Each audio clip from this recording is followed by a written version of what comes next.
So my name is Tim Bowden. I come from the Polymer Chemistry program here at Ångström Laboratory. And I will describe a little bit about our research activities, which are related to regenerating tissue using polymers. And when you talk about polymers, usually you have the idea that a polymer is a large molecule, something like this. It's could form a coil like this, and for most people polymers are used in plastics, like plastic bottles like this, but nowadays you can also find polymers in very fancy equipment like bendable electronics, where it's both supporting the mechanics and transporting electrons like Josef was talking about. But we're not interested in these fields. Here at Ångström Laboratory we're working with biomaterials, so we're more looking at structures like this. This is a vascular graft. This is actually put in contact to the vessel in order to bypass this occlusion within the vein. So we develop biomaterials. And in order to do this, we use polymers, and we use both synthetic polymers and natural polymers. So synthetic polymers have the strength that we can more or less build different kinds of structures in different various ways, using different kinds of monomers to introduce functionality into the materials. Or we can use readily available molecules like this one, hyaluronic acid. It's quite famous here in Uppsala for instance, eye surgery or for augmentation surgery. And what we do is that we use the already existing functionality and introduce more functionality to these molecules. We can also use peptides or proteins for doing this.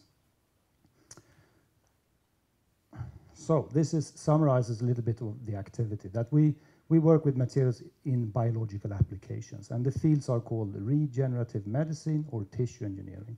So what we try to do is to restore functions within the body. For instance, creating new bone, creating new muscles using polymers.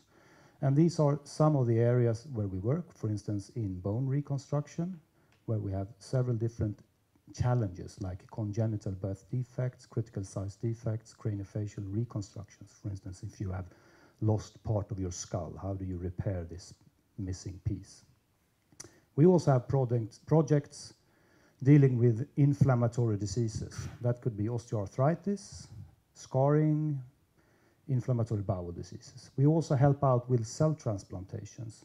So for instance, techniques where we have insulin-producing cells transferred from a donor to an acceptor. We need materials in order to support these cells, in order for these cells to survive. And we can produce these materials. We also use different strategies for delivering DNA or RNA in cancer treatment. But I would like to give you one example today about a project where we looked at bone engineering. So what we've done here is we take our polymers. This is hyaluronic acid, this biopolymer. We introduce functional groups at certain positions. We take another polymer, polyvinyl alcohol. This is a synthetic polymer. We introduce complementary reactive groups on that one. And when we mix these two polymers, they are water soluble. They form a network, a mesh. It's called a hydrogel. So it gets a rigid hydrogel, mechanical properties, with mesh sizes within this structure.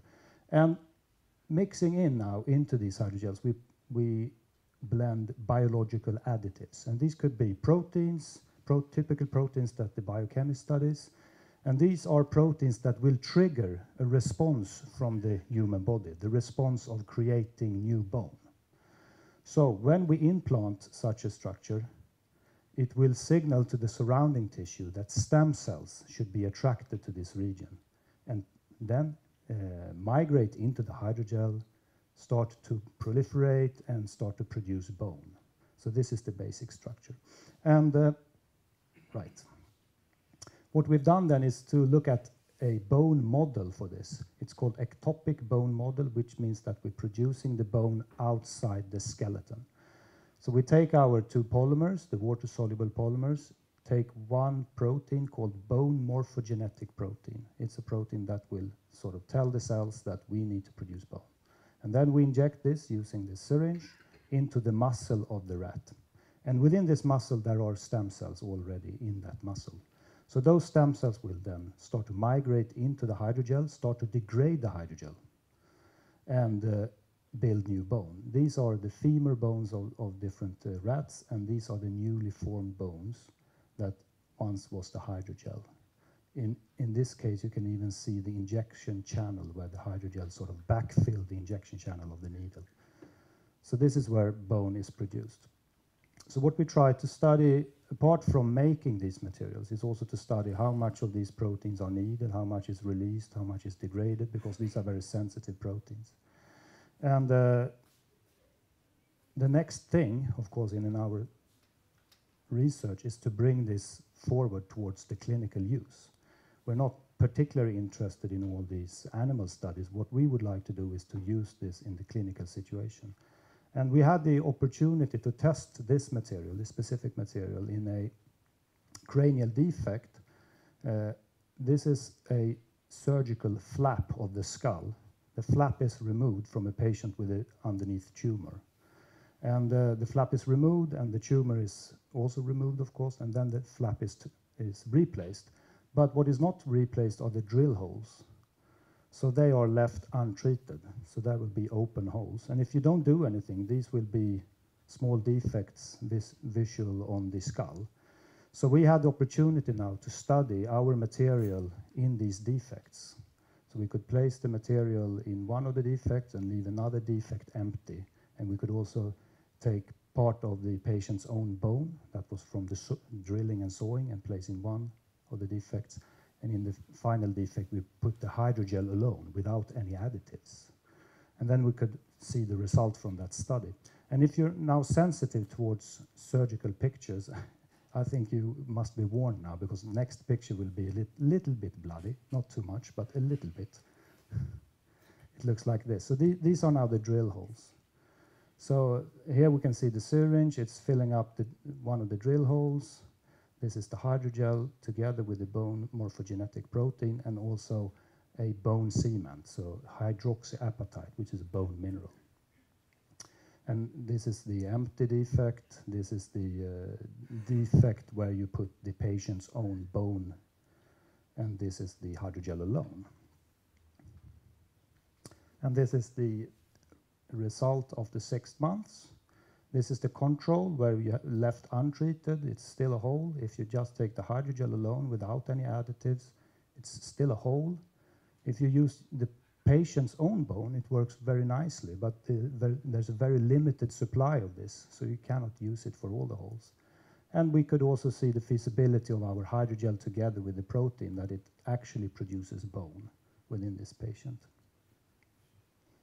So we were very happy with that. So this is the kind of workflow we try to adopt in the laboratory. So we start out with synthesis. We build molecules. We can use, for instance, these natural occurring polysaccharides, polymers, and modify them so that they can become hydrogels, or we can take monomers and synthesize novel polymers in order to solve some kind of biological question. We do testings, extensive testings with cells in order to monitor the effect of these materials. We try to bring them, if they are successful here, into animal trials, but more exclusive into clinical trials. So we've done this with this hydrogel, and hopefully we can continue this study and find perhaps a better, this is only a model, I would say, try to find something that is more relevant to bone tissue engineering than just these drill holes. So if you're interested in polymers, we give different courses here at Uppsala University. We have courses in polymer chemistry, and we have 2 courses in biomaterials, where you will learn everything about these techniques and ideas. Okay, thank you.